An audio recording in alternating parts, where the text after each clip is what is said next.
안녕하세요. 건강한 남성을 위해 노력하는 V맨 비뇨기과 최종건 원장입니다.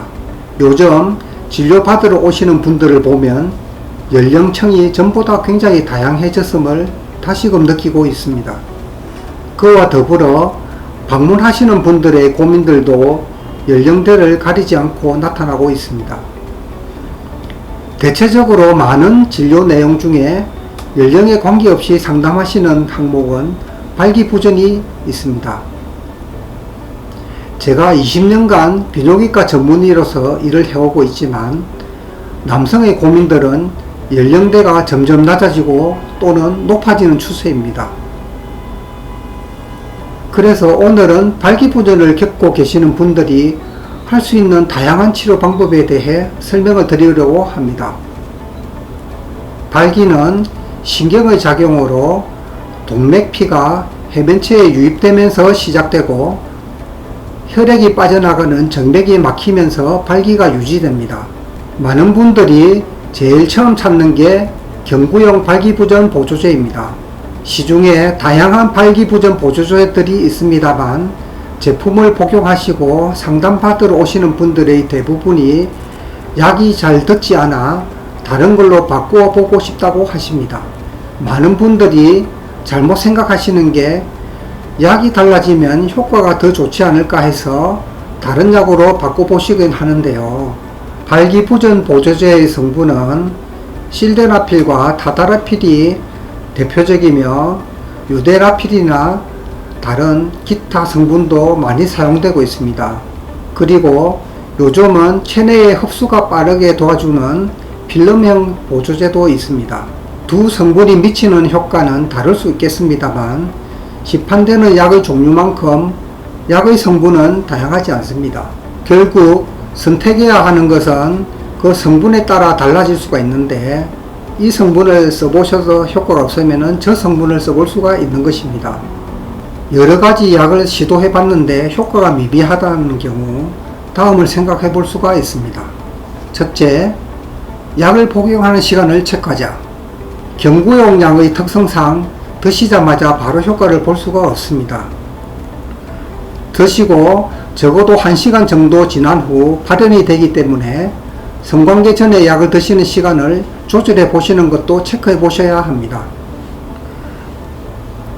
필름 형식의 보조제의 경우 흡수가 빠르기 때문에 10분 또는 30분 정도의 효과가 나타날 수도 있습니다. 둘째, 약을 한두 번 먹어보기보다는 적어도 3회, 4회를 복용해보자. 운동도 갑자기 하면 근육이 바로 붙지 않는 것처럼 최소 3회, 4회는 드셔보셔야지 어느 정도 약이 듣는지 안 듣는지 판단할 수가 있습니다. 셋째, 음주 후나 식후 말고 공복 시에 복용해보자. 일반적으로 위장을 보호하기 위해 대부분 경구약은 식후에 드시는 걸 추천드리지만 본래 약의 흡수가 가장 좋은 때는 공복 때입니다. 따라서 공복 시에 드셔보시는 것도 하나의 방법입니다. 음주 후에는 드실 경우 부작용이 나타날 수 있고 약의 효과도 미미하기 때문에 되도록 음주 후에 보조제를 드시는 것은 피해 주셔야 합니다. 여기까지가 많은 분들이 스스로가 발기부전을 해소하시려는 1차적인 방법인 보조제의 내용입니다. 그런데도 효과를 못 보시는 분들 혹은 부작용을 호소하시는 분들이 계실 겁니다. 생각보다 그런 케이스가 많은데 이런 경우에는 병원에 방문하셔서 전문의의 도움을 받아야 합니다. 그 두 번째 방법은 자가주사요법입니다.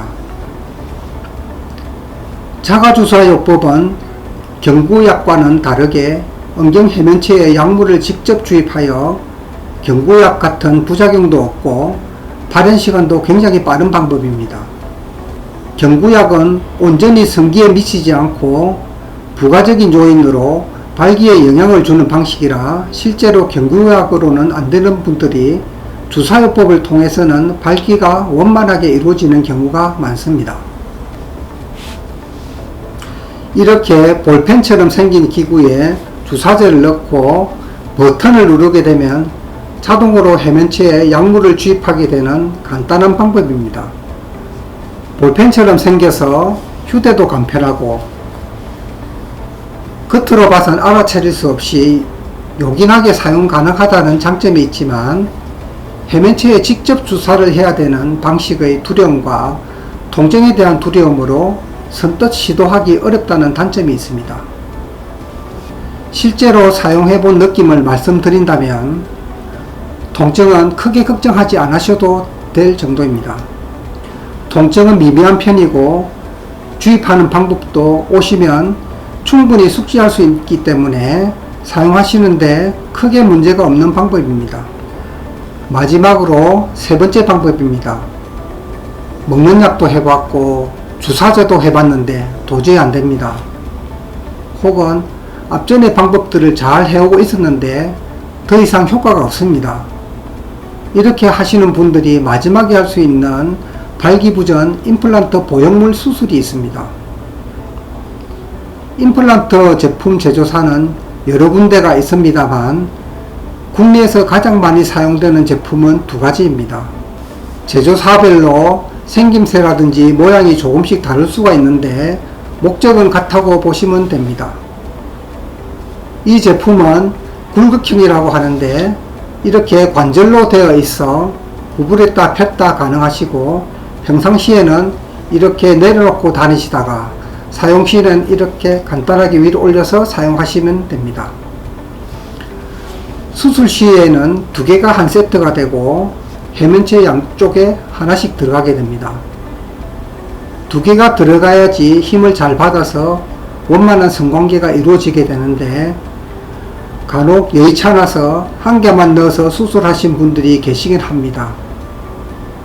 여러 요인이 있겠지만 이럴 경우 힘을 잘 못 받아서 성관계에 지장이 생길 수 있으니 참고하셔야 합니다. 또 다른 제품은 세조각 보형물 또는 팽창형이라고 하는 제품인데요. 굴곡형과 다르게 부품의 가지수도 많고 구성도 많이 다릅니다.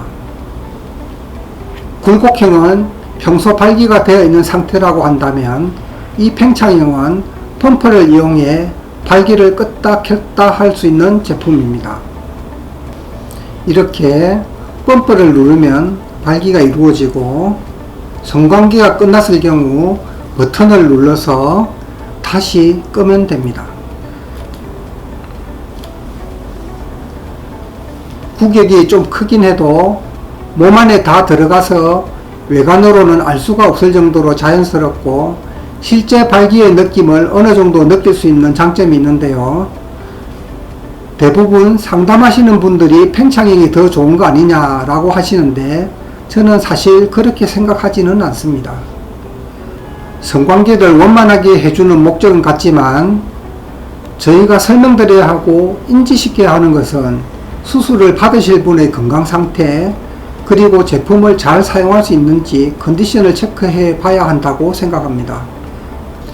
무작정 고액의 수술, 고가의 수술을 밀어붙여 했을 때 야기되는 문제는 매우 크기 때문에 수술 받으실 분이 건강에 좋지 않거나 팽창형 제품 사용할 때 원만하지 못하시다면 사용이 간단한 굴곡형을 추천드릴 것이고 그게 아니라면 수술 받으시는 분의 선택을 받아들여야 하겠지요. 그리고 또 한 가지 말씀드린다면 많은 매체와 언론에 보형물 수술 광고가 나오고 있습니다. 그래서 젊은 분들이 수술하면 무조건 발기가 좋아진다고 생각하시고 문의를 주시고 상담을 하시는데 발기 보형물은 자신의 자연 발기가 사라질 수 있습니다. 이건 정말 마지막에 선택해야 하는 최종 단계입니다. 특이한 경우 연령에 관계없이 진행을 할 수 있겠지만 일반적인 경우 앞에 여러가지 방법들을 먼저 사용해 보시고 생각하셨으면 합니다. 가장 좋은 발기부전의 치료법은 건강한 육체와 건강한 정신에 있습니다. 오로지 병원에만 의존하지 마시고 자기 자신의 건강도 관리하셔서 보조를 받는 게 아닌 완치를 할 수 있게 되기를 바랍니다. 이상으로 남성을 위해 외기를 달려온 버이맨 비뇨기과 최종건 원장이었습니다. 감사합니다.